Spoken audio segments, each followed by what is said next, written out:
se nudi sa strane. Okay. Tako skladna obitelj. Krimić. I ono što vam je fora, imate odvojeno po temama, dakle imate odvojeno krimiće, imate odvojeno ljubavne i imate odvojeno pod razno. Tako, ne mislim da piše razno. Uglavnom, ovo vam je krimić.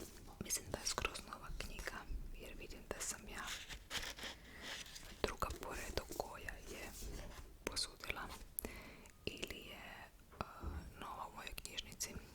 By the way, produžila sam jednom jer nisam stigla pročitati obje knjige koje sam uzela.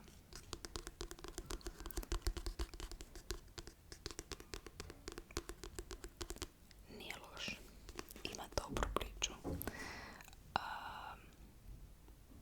Možda sam očekivala malo više. Odmah ovako gledajući ovu naslovnicu. Međutim, dobro se na kraju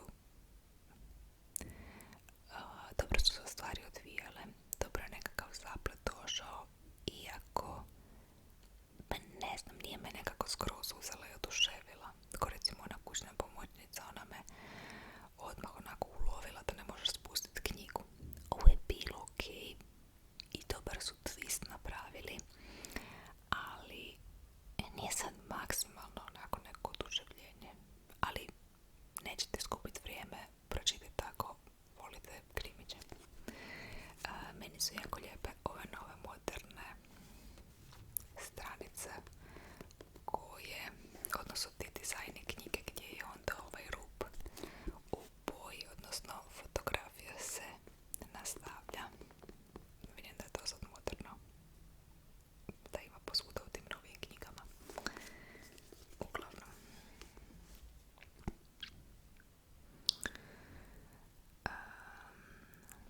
otvaram vrata te prelijepe francuske vile i moj sposobni privlačni muž i predivna djeca očima me prepunih čuđenja i divljenja slijede unutra, ubijajući pogled od kojeg zastaje dah. To bi trebao biti blažen ljetni odmor, ispunjen suncem, plivanjem i opuštanjem, no istina je potpuno drugačija. Jer moj mi je suprug upravo otkrio pravi razlog našeg boravka ovdje. Kada nas prijatelji koji borave u toj prostornoj vili pozdrave na terasi natopljenoj suncem, ja se vedro smiješim i pokušavam smiriti živce. Ako uspijem ponašati se normalno, sve će biti u redu. Ali ako jedna osoba koja sjedi pored bistre plave vode u bazenu otkrije istinu, cijeli bi se moj svijet mogao srušiti. Zato se moram pretvarati da smo savršena obitelj i da sam ja savršena supruga, znajući da bi nas naše laži mogle uništiti. Ako se naše tajne počnu otkrivati, koliko ćemo daleko otići moj suprug i ja da ih sakrijemo od očiju javnosti i hoće li 2 tjedna na suncu završiti ubojstvom. Eto, neću vam duljeti dalje, neću onako ulaziti u detalje, jer želim da se pročitate.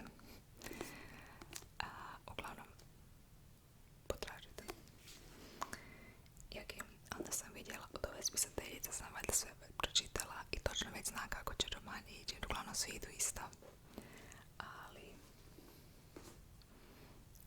Julie Kaplan, savršeni kutak u Pragu, i uopće nije za ovo doba, vidiš kako je sve onako božićno ukrašeno.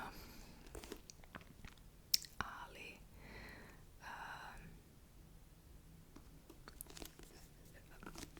što god opet izađe od nje, volim uzeti, ne znam, i pročitati.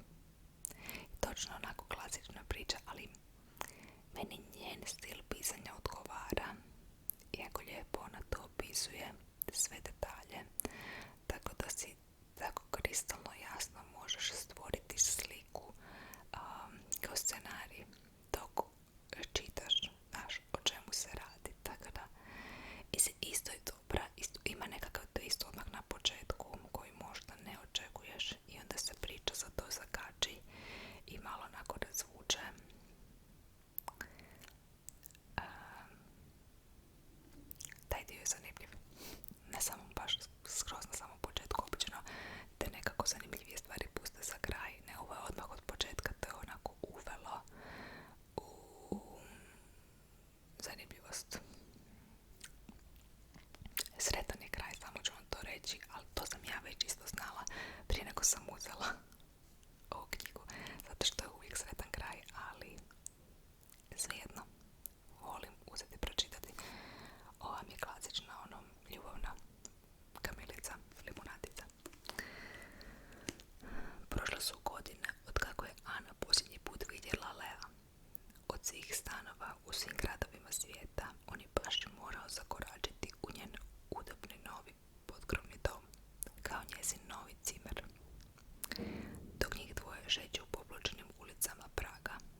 cimera. Neću vam reći šta se događa, zašto se oni već znaju, da, jer su prošle godine od kako ga je vidjela.